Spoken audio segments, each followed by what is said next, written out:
we concluded last episode with basically no compression, but we had spark and the carburetor still locked up. So we got a couple things to figure out.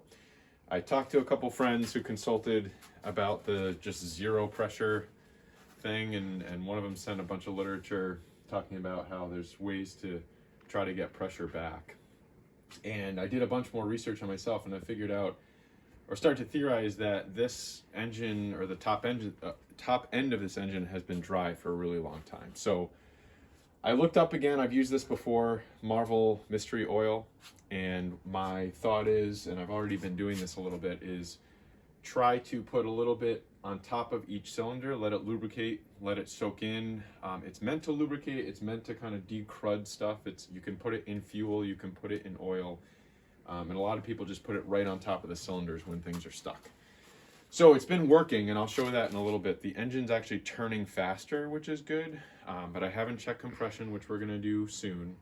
But I wanted to show a little tip, kind of a pro-amateur tip that I came across, and Mabel's gonna demonstrate the tip. But let me show you how I was putting this Marvel Mystery Oil in each cylinder. I have a relatively small funnel that I would put in and just kind of made up to where the spark plug hole is, and I would pour it there, which worked until I got all the way to the back cylinder here, and I couldn't really get it in there and ensure that the mystery oil would go in there.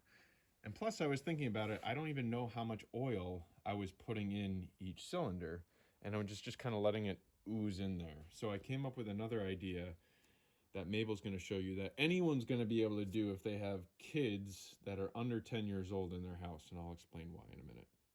Mabel's out here, and she's going to demonstrate the trick that we came up with, which is utilizing these pretty nifty syringes that you get anytime you got to give your kids medicine. We have an abundance of them in the house, so grabbing a couple out here is not a big deal. So we poured some of the Marvel Mystery Oil into a plastic cup, and then just pull the syringe, and you can determine exactly how much you want, how much you're going to use, which is kind of a nice side benefit. You get it full, and then you can bring it over to the truck. So put it all the way in, make sure you're going, there you go, and just put a little bit in there. Push it. Is it going? Mm-hmm. And so then the nice thing is you can put, no, that's good. You can put as much as you want. And 3 or 2. Yeah, that was 2. 2 milliliters. Mm-hmm. But also you can spray it. So you can push it pretty hard, and you can kind of direct it where you want. So that's been working. What I've done over the past 4 or 5 days is I've put in a little bit each day. Can I put it in the second and the third? Sure, you can put it in more, and just kind of let it soak before I trying to turn the engine again.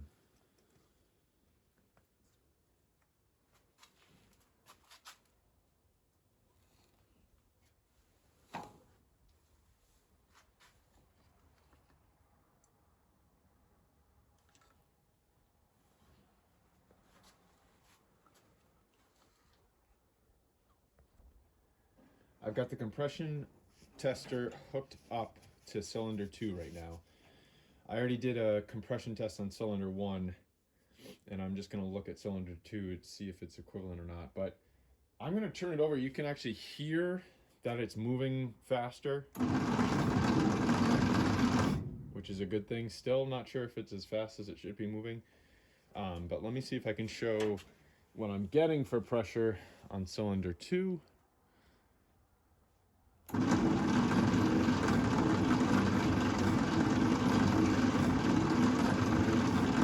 So still not very much. Cylinder 1 was about 30 psi. That one was getting to, I don't know, maybe 15 or something like that. So I'm gonna go ahead and test the rest of the cylinders and see how they're doing. But so far, made an improvement, I think, but not as much as I was looking for.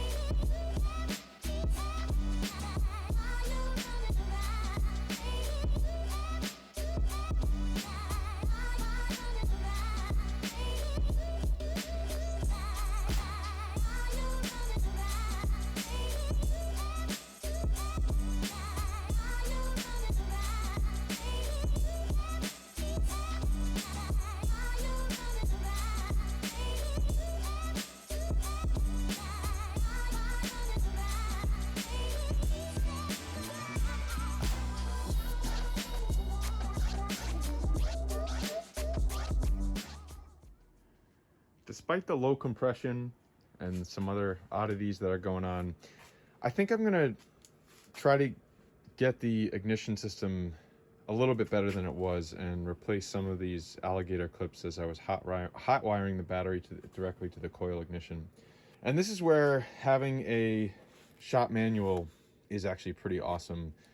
I bought this on eBay for I think 40 or 50 bucks, and you can zoom in right to the electrical section and look at the wiring diagram, which for an early 1950s truck is pretty straightforward. But what's important, for example, is looking at something that I talked about before, was redoing these battery grounds. And you can look at cable B, and you can look at right over here. Okay, it should be 0 gauge. So that's the gauge up there. So made that the right one. But now what I want to do is I'm going to look at the wires that are going from the starting motor eventually to the ignition through the switch.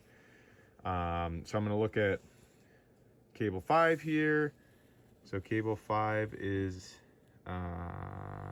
actually the ammeter feed, so that's just reading current for something on the dash. That's a 8 gauge, which is relatively small. But look at 14, that's also going to the starting motor. I think that's the one that I'm trying to mimic with the hot wire. There's 14, and that's 14 gauge. So that's basically what I was using before. These alligator clips are definitely undersized.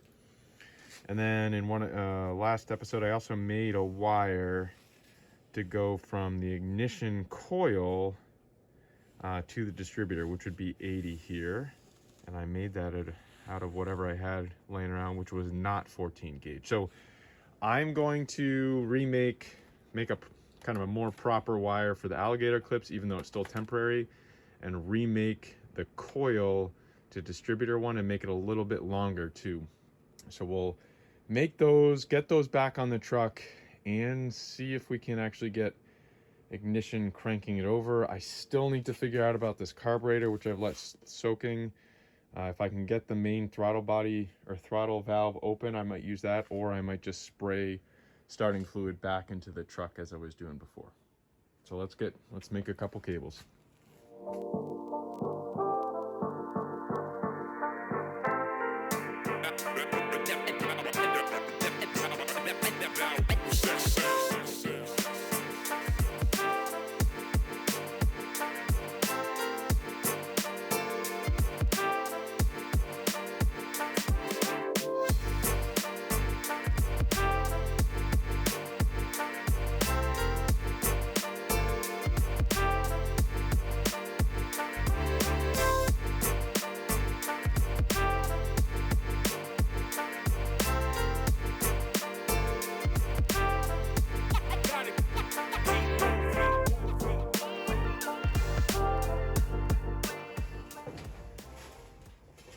All right, I've got the wires, the cables I just made hooked up, which I think got a little bit better connection. Spark plugs are back in, wires are in the plugs. So I was back here, I was here a couple of days ago trying this with virtually 0 compression. Now I've got a little bit of compression, and the spark hopefully is a little bit better. So let's see if we can get this thing to do something.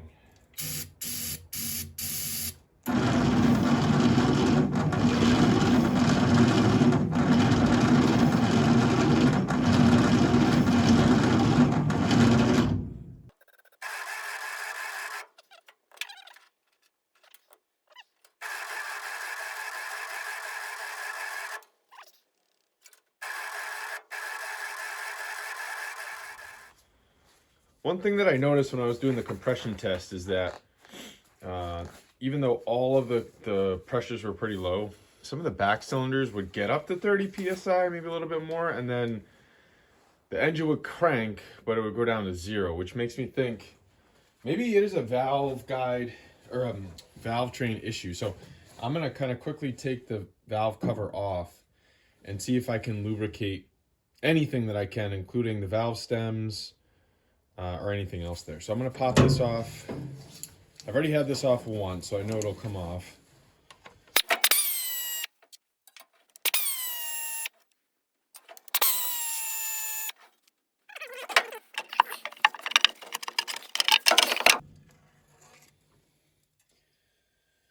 Yep.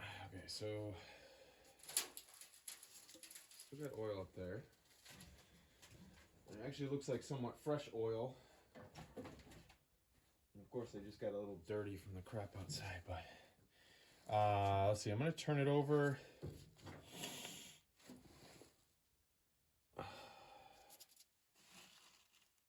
This stuff out of here.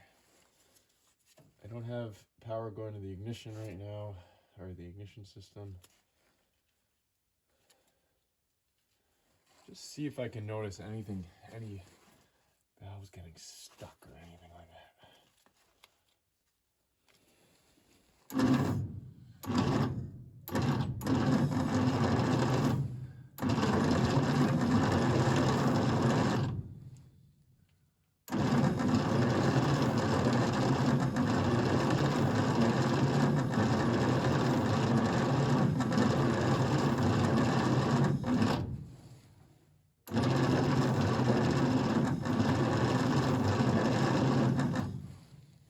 See anything funny happening, but I am going to try to get some lubrication.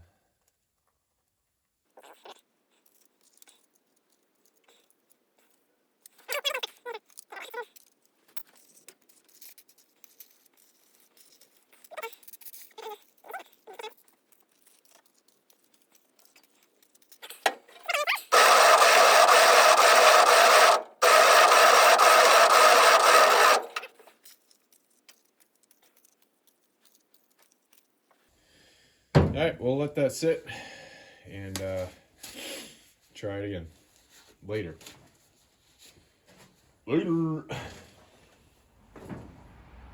We're out here. Jim's here. Came over. Try to figure out what the hell's going on with the yellow truck. And we came up with a plan now that we have the parts truck here just to see the state of it. And if the starter was cranking over a lot faster, we would try to replace the starter to try and crank the yellow truck over faster. So what we did was brought the 6-volt battery out here, got it hooked up. Jim's gonna go over and crank it, see if we get anything. See how fast it goes. Sorry for the lighting. Whoa! All right. So we got movement. The starter works, but it's even slower. So that's not going to do anything for us. So we'll leave that starter there, but we have another plan to run 6-volt to the ignition system of the yellow truck and try to run 12-volt to the starter on the yellow truck and see if that does anything.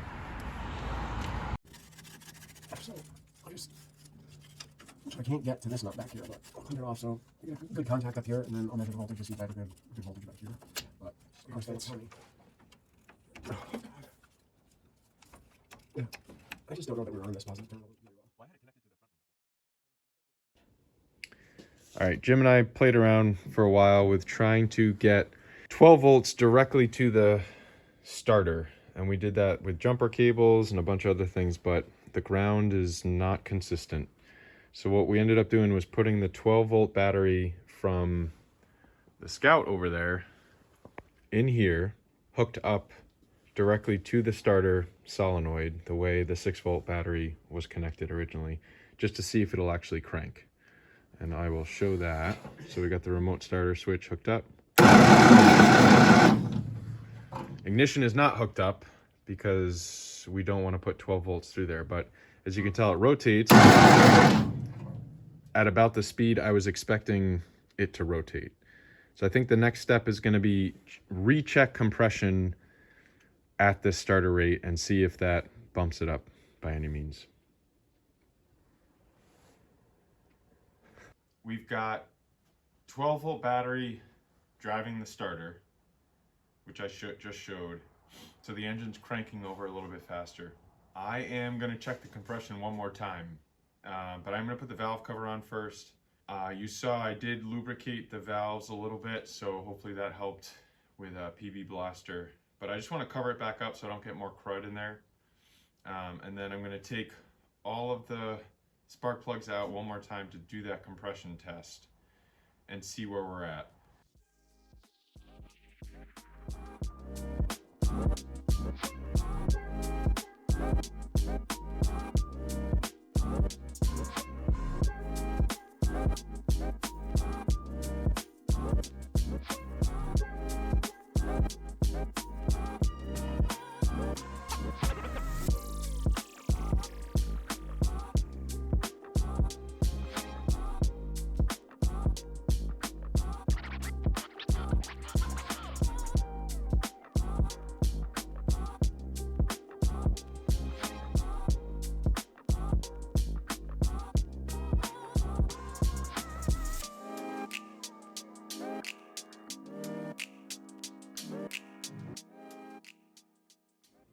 Got the spark plugs out. I am going to do one more trick, or one more thing that I read about for low compression cylinders. I bought ATF, automatic transmission fluid.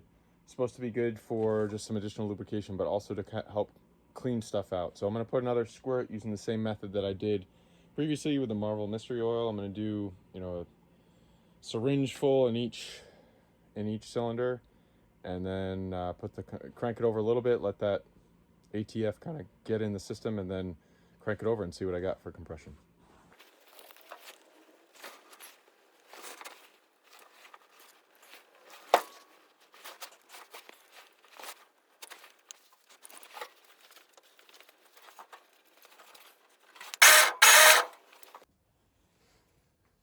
So this is cylinder number 1.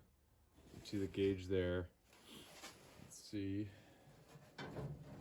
Give it a crank.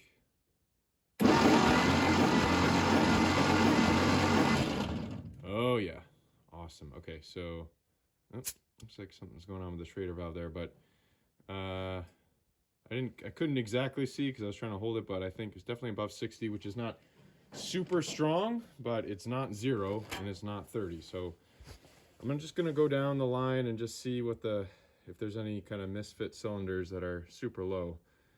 But if not, then I think I'll get the ignition going and try and get some fuel in there. All right, super psyched. I just finished doing the compression test on all 6 cylinders. Everything is between 60 and 90 PSI, which is not super strong, but I think it'll do. I don't even know what the spec is on these engines, but sure be enough to get the engine going, I believe. So next, I'm gonna get the ignition system going. I'm gonna re-hot wire the coil, but I'm gonna use a 12-volt coil that I have left over from the Scout back there, and change out the condenser in the distributor to a 12-volt condenser so I don't burn out the points or anything. And then I'll check spark on the distributor at the point, and then also make sure, double check that I'm getting spark to the spark plugs, get that all reassembled, and then grab a carburetor, hopefully quick, get some fuel in and see what happens.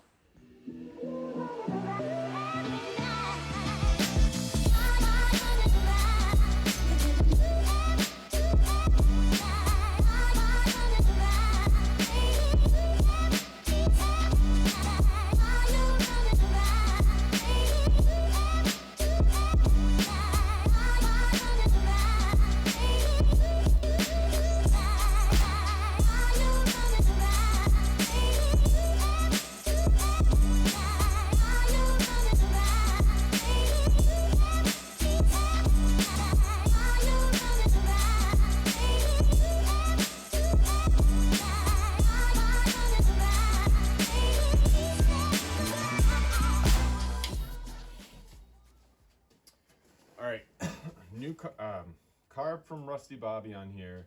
I don't have the fuel line hooked up. I don't have the vacuum line hooked up. I don't really have anything hooked up. So, and the throttle is not even sprung loaded right now. So I'm gonna be playing with that. The choke is free, so I can actually spray some fluid in there, choke it because it is a little cold in here, and crank it over and see what happens. So there goes nothing again.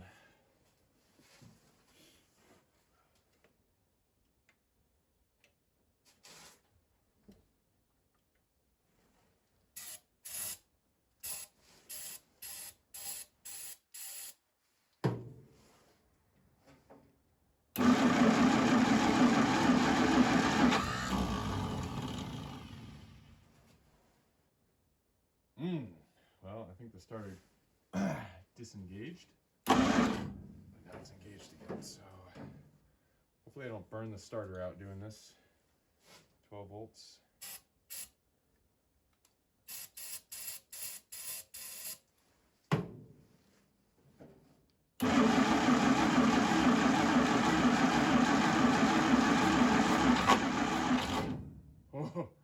Oh, I heard something.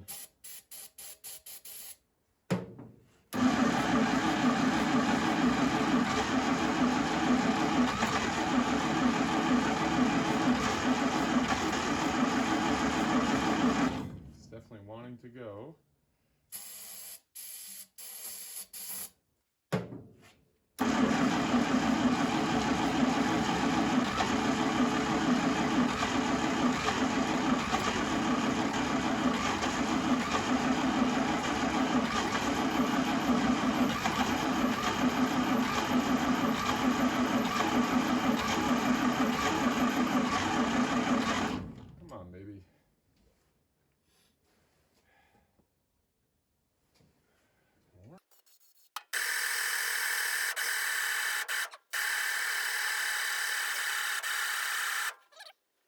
Oh, starter's starting to smoke a little bit.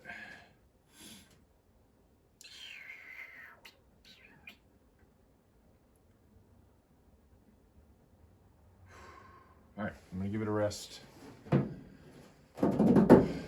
So I'm pretty sure I heard the engine trying to fire once or twice. Maybe you guys heard that too. And then I was cranking it for a while, nothing was really happening. I felt the coil, which is super hot, and I pulled one of the spark plugs that you can see behind me there, and it wasn't getting spark. So I was cranking for a while, no spark at the spark plugs. I checked another spark plug wire. Just quickly looked up why a coil would get hot, and it seems like anywhere downstream to the spark plug. So bad spark plug wires, I guess distributor, but I just put a new condenser in it. I do have new points, but I don't really want to put new points in until I probably put in the new, until I get some new wires and stuff. So that's probably next, although we're getting close for sure, and I'm a little bummed, but it's late, and I'll do a little more research before I go to bed probably, and come up with a plan for next try. So stay tuned. It's the next morning. Mabel's filming before we go to school, work, all that type of stuff. And I was pretty bummed out last night because I didn't know what was going on. And then I realized about an hour into sleep, I awoke from my sleep, that I may be an idiot again. And came out here to confirm that I am. And I left the rotor out of the distributor. And that's why I wasn't getting spark at the spark plug. So, of course I'm gonna put it back in there and try to get it going tonight. But now I gotta wait until after work. Kids have ski practice, so it's gonna be another late night. But it is a good lesson for myself and for Mabel and everyone that take a break once in a while, don't get stressed, think about it. Chances are it's something simple, something stupid that you may have done or someone else did. So remember that. And looking forward to trying to start it again soon. It's a couple days later. It's freezing cold out. It's probably like 10 degrees out. I put the rotor back in. I also put the spark plugs from Rusty Bobby over there here, not knowing if they're any better, but hopefully it solves the coil heating issue, which so far it's been hot wired for a little bit and the coil is still cold. So I'm going to be a little bit more liberal with gas this time and see if I can get it cranked. I did double check to make sure I have spark at the spark plugs. So here we go.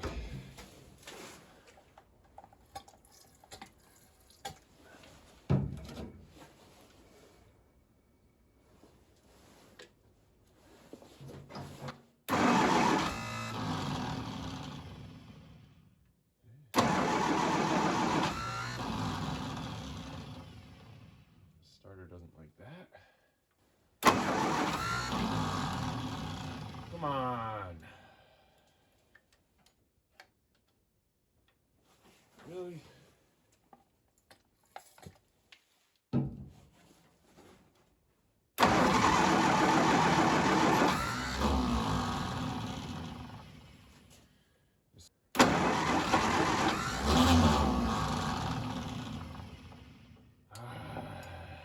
It's so close.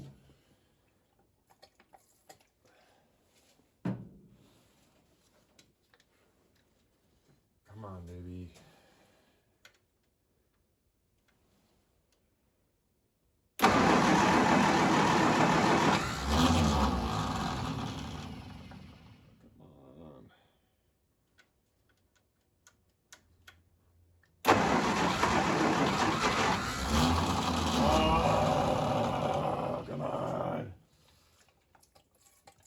Take it.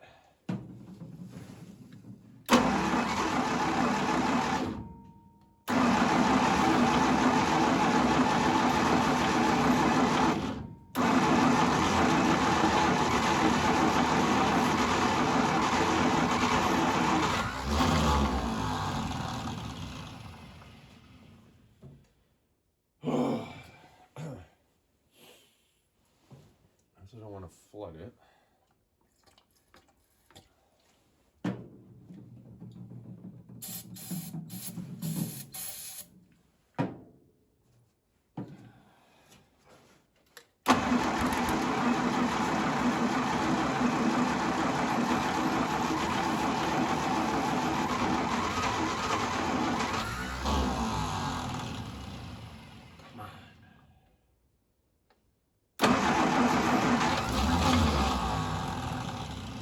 It's so close.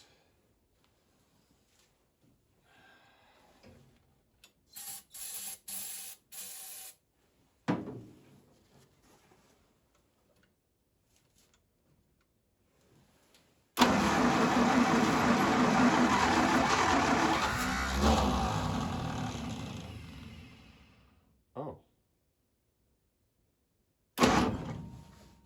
Oh. The belt broke. Rusty Bobby to the rescue again. It looks like this is the belt that broke, and I could actually see it was like halfway torn the whole time, so I'm actually surprised it lasted this long. But in the inside of Rusty Bobby, part of the spare parts was this extra belt, which may have been what they took off when they put the hydraulic PTO on.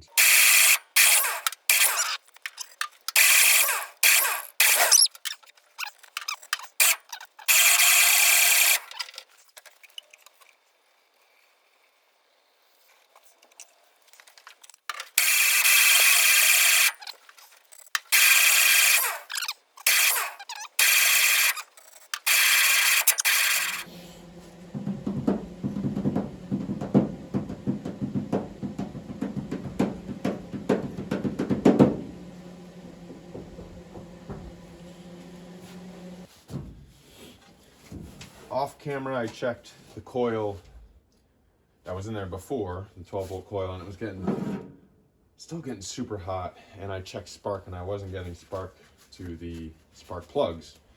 So I ran out real quick and just grabbed new 12-volt ignition coil. You can see it's right there, plug that in. So I'm gonna give it another try and see if that was the problem.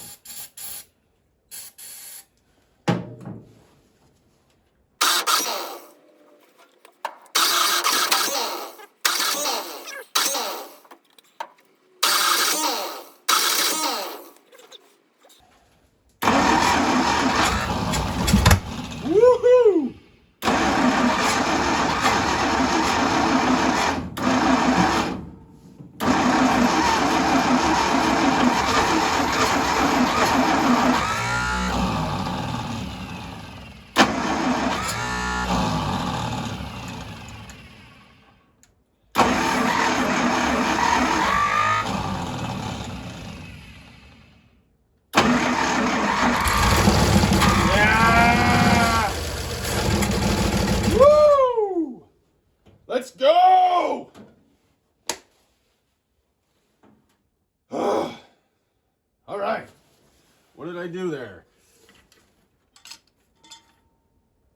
coil's getting hot again though.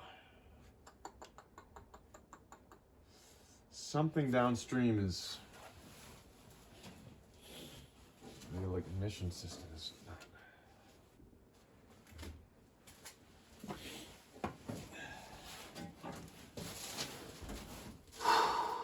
all right, so big win.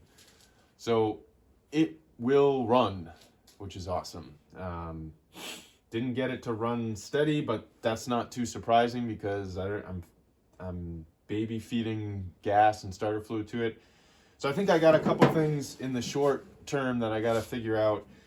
Hooking up this carb, maybe get the original carb rebuilt, but something that I can at least gravity feed gas in there. I don't have to be spoon feeding it. Big decision is, do I stick with 12 volt or 6 volt? And that has implications on the starter, which I think no matter what, I'm going to have to get something rebuilt, but also on the ignition system. So I got to make a decision there. Certainly going to change the oil on the engine. I got to go through the coolant system. I'm not too worried about it because it's pretty cold out here, but if I do get this thing running, I want to check to make sure the coolant system doesn't leak and that it actually circulates, the thermostat works, etc. And then I got to think about the generator too. I got to replace that belt that came in. So plenty of stuff to do in the engine compartment, but also I want to start looking through the brakes and see what I got to do there, and the rest of the electrical system, see what works, what doesn't work, and what I got to fix. So plenty of stuff coming up. Not sure exactly what the next episode is going to be, but I am going to end the episode here. Super psyched that this thing runs. And yeah, thanks for watching. Thanks for sticking along, and see you on the next episode.